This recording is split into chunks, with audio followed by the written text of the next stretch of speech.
제29장. 슬프다, 아리엘이여, 아리엘이여, 다윗이 진친 성읍이여. 해마다 절기가 돌아오려니와 내가 아리엘을 괴롭게 하리니 그가 슬퍼하고 애곡하며 내게 아리엘과 같이 되리라. 내가 너를 사면으로 둘러 진을 치며 너를 내어 대를 쌓아 너를 치리니 내가 낮아져서 땅에서 말하며 내 말소리가 나직이 티끌에서 날 것이라. 내 목소리가 신접한 자의 목소리같이 땅에서 나며 내 말소리가 티끌에서 짖거리리라. 그럴지라도 내 대적의 무리는 세미한 티끌 같겠고 강포한 자의 무리는 날려가는 겨 같으리니 그 일이 순식간에 갑자기 일어날 것이라. 만군의 여호와께서 우레와 지진과 큰 소리와 회오리 바람과 폭풍과 맹렬한 불꽃으로 그들을 징벌하실 것인즉 아리엘을 치는 열방의 무리 곧 아리엘과 그 요새를 쳐서 그를 곤고하게 하는 모든 자는 꿈같이 밤의 환상같이 되리니 줄인 자가 꿈에 먹었을지라도 깨면 그 속은 여전히 비고 목마른 자가 꿈에 마셨을지라도 깨면 곤비하며 그 속에 갈증이 있는 것 같이 시온산을 치는 열방의 무리가 그와 같으리라. 너희는 놀라고 놀라라. 너희는 맹인이 되고 맹인이 되라. 그들의 취함이 포도주로 말미암음이 아니며 그들의 비틀거림이 독주로 말미암음이 아니니라. 대저 여호와께서 깊이 잠들게 하는 영을 너희에게 부어주사 너희의 눈을 감기셨음이니 그가 선지자들과 너희의 지도자인 선견자들을 덮으셨음이라. 그러므로 모든 계시가 너희에게는 봉안책의 말처럼 되었으니 그것을 글 아는 자에게 주며 이르기를 그대에게 청하노니 이를 읽으라 하면 그가 대답하기를 그것이 봉해졌으니 나는 못 읽겠노라 할 것이요 또 그 책을 글 모르는 자에게 주며 이르기를 그대에게 청하노니 이를 읽으라 하면 그가 대답하기를 나는 글을 모른다 할 것이니라. 주께서 이르시되 이 백성이 입으로는 나를 가까이하며 입술로는 나를 공경하나 그들의 마음은 내게서 멀리 떠났나니 그들이 나를 경외함은 사람의 계명으로 가르침을 받았을 뿐이라. 그러므로 내가 이 백성 중에 기이한 일 곧 기이하고 가장 기이한 일을 다시 행하리니 그들 중에서 지혜자의 지혜가 없어지고 명철자의 총명이 가려지리라. 자기의 계획을 여호와께 깊이 숨기려 하는 자들은 화 있을진저 그들의 일을 어두운 데서 행하며 이르기를 누가 우리를 보랴 누가 우리를 알랴 하니 너희의 패역함이 심하도다. 토기장이를 어찌 진흙같이 여기겠느냐. 지음을 받은 물건이 어찌 자기를 지은 이에게 대하여 이르기를 그가 나를 짓지 아니하였다 하겠으며 빚음을 받은 물건이 자기를 빚은 이에게 대하여 이르기를 그가 총명이 없다 하겠느냐. 오래지 아니하여 레바논이 기름진 밭으로 변하지 아니하겠으며 기름진 밭이 숲으로 여겨지지 아니하겠느냐. 그날에 못 듣는 사람이 책의 말을 들을 것이며 어둡고 캄캄한 데에서 맹인의 눈이 볼 것이며 겸손한 자에게 여호와로 말미암아 기쁨이 더하겠고 사람 중 가난한 자가 이스라엘의 거룩하신 이로 말미암아 즐거워하리니 이는 강포한 자가 소멸되었으며 오만한 자가 그쳤으며 죄악의 기회를 엿보던 자가 다 끊어졌습니다. 그들은 송사로 사람에게 죄를 씌우며 성문에서 판단하는 자를 올무로 잡듯 하며 헛된 일로 의인을 억울하게 하느니라. 그러므로 아브라함을 구속하신 여호와께서 야곱 족속에 대하여 이같이 말씀하시되 야곱이 이제는 부끄러워하지 아니하겠고 그의 얼굴이 이제는 창백해지지 아니할 것이며 그의 자손은 내 손이 그 가운데서 행한 것을 볼 때에 내 이름을 거룩하다 하며 야곱의 거룩한 일을 거룩하다 하며 이스라엘의 하나님을 경외할 것이며 마음이 혼미하던 자들도 총명하게 되며 원망하던 자들도 교훈을 받으리라.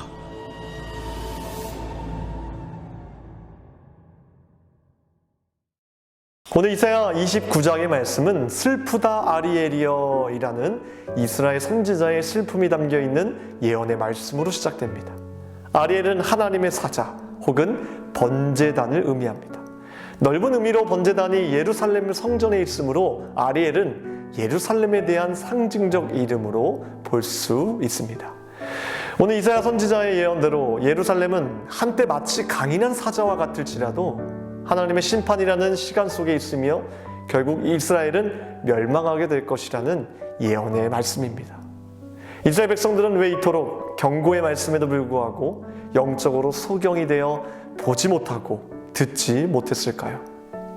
하나님 오늘 말씀을 통해 이에 대한 단서로 이스라엘 백성들의 잘못된 행위에 대해서 이렇게 책망하셨습니다. 그들은 입술로는 공경하나 마음은 떠났다. 13절 말씀입니다. 주께서 이르시되 이 백성이 입으로는 나를 가까이 하며 입술로는 나를 공경하나 그들의 마음은 내게서 멀리 떠났나니. 여러분, 영적 성숙의 열쇠는 입에 있지 않고 마음의 변화에 있습니다. 영적으로 인격적으로 성숙한 사람의 특징은 하나님의 마음과 또 상대방의 마음과 공통적인 마음을 갖는데 탁월한 사람이라고 할 수 있을 것입니다. 우리는 눈빛만 봐도 그 사람이 무슨 생각을 하고 있는지, 무엇을 필요로 하는지 알 수 있다고 흔히들 말합니다. 이것이 정말 가능한 이유는 내가 그만큼 그 사람을 생각하고 그 사람을 사랑하고 그 사람에게만 온통 나의 모든 마음과 정성을 쏟기 때문에 그 사람의 마음을 알 수 있다는 것입니다. 놀랍게도 나는 단지 그 사람을 사랑했을 뿐인데 어느 순간 그 사람의 인격이 내 삶 속으로 깊게 스며들어옵니다. 단지 사랑했을 뿐인데 그 사람의 모든 생활 방식, 말투, 좋아하는 것들, 심지어 생각하는 것조차 닮아갑니다. 이것을 통해 한 가지 깨닫게 되는 것이 있습니다. 인격 형성의 통로는 우리가 사랑하는 사람과 공통적인 마음을 가질 때에만 가능하다는 것입니다. 내가 그 사람을 마음으로 받아들여 그 사람과 같은 마음을 가질 때 비로소 내 인격의 변화가 일어난다는 것입니다.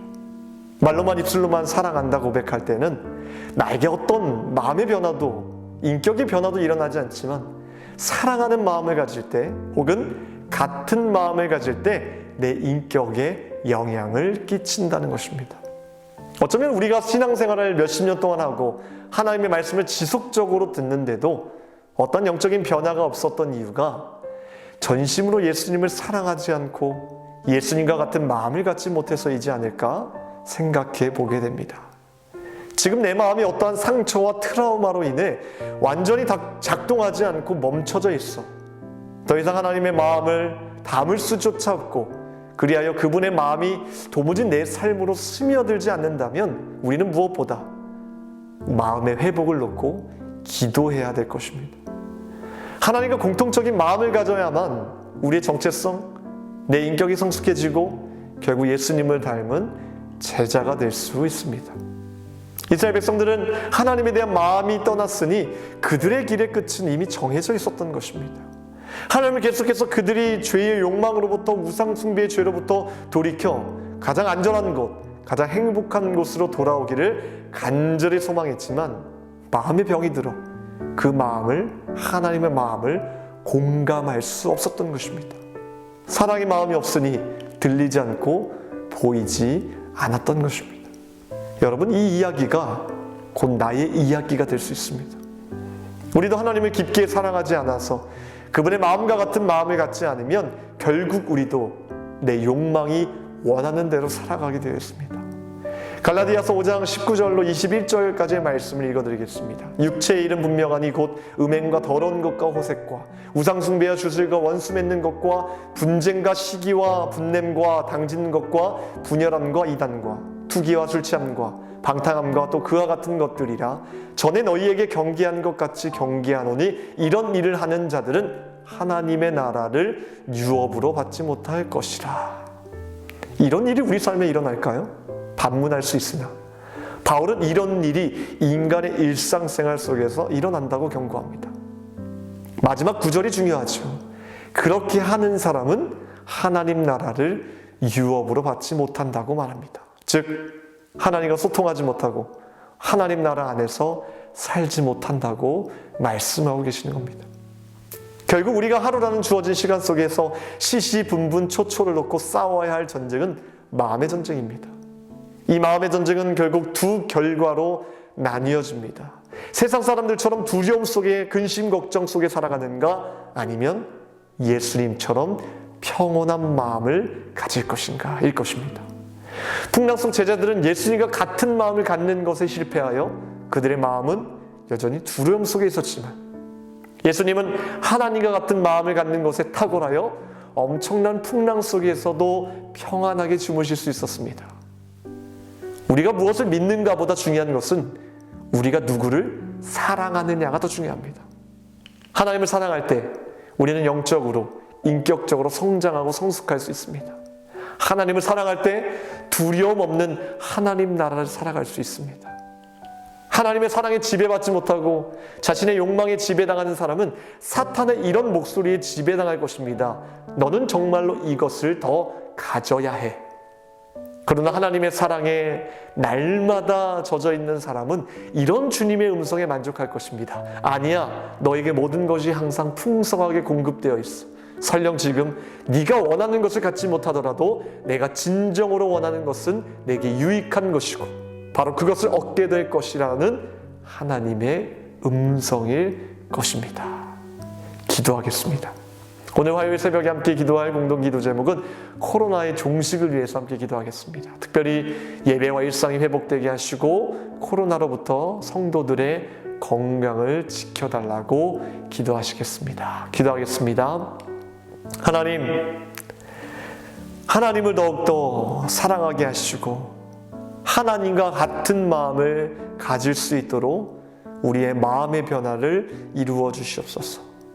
누군가를 사랑할 때 우리의 인격이 변하고 우리의 삶이 달라지는 것처럼 예수님을 깊게 사랑하고 예수님을 생각할 때 우리가 예수님을 닮는 제자로 변화될 줄 믿사오니 이 일에 우리의 삶을 드릴 수 있도록 도와주시고 날마다 하나님과 함께 생각하고 하나님을 사랑하는 자들로 세워주시옵소서. 코로나라는 광풍으로 인하여서 하나님 어려움 가운데 있습니다. 주님의 의로운 오른손으로 건져주셔서 하나님 우리에게 안전을 주시고 소망을 주시고 회복의 영을 허락하여 주시옵소서. 성도들의 믿음 하나님 허락하여 주셔서 예배와 일상이 회복될 수 있도록 주님 붙들어 주시옵소서. 세우신 주의 사자 목사님 말씀의 능력으로 하나님 칠갑절 더하여 주심을 감사합니다. 선포하신 말씀마다 회복과 치유의 역사를 이루어 주시옵소서. 오늘 이 새벽에도 간절히 기도하는 제목들마다 주님께서 응답하여 주실 것을 믿고 감사드리며 우리 구원하신 예수 그리스도의 이름으로 기도합나이다. 아멘.